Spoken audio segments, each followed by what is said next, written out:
السلام علیکم ورحمۃ اللہ وبرکاتہ۔ آج ایک بہت ہی اہم مسئلہ بیان کرنا ہے، وہ یہ ہے کہ اگر ہمارے سامنے کوئی شخص نعوذ باللہ کسی صحابی رسول کی گستاخی کرے تو ہمیں اس کے ساتھ کیا برتاؤ اختیار کرنا چاہیے۔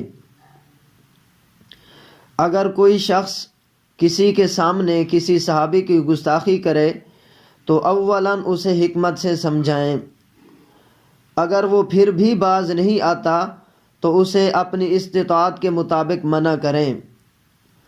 اگر خود منع کرنے میں فساد کا اندیشہ ہو تو قانونی و شرعی شہادت کے تقاضے پورے کرتے ہوئے اس کی شکایت متعلقہ ادارے میں کر دیں۔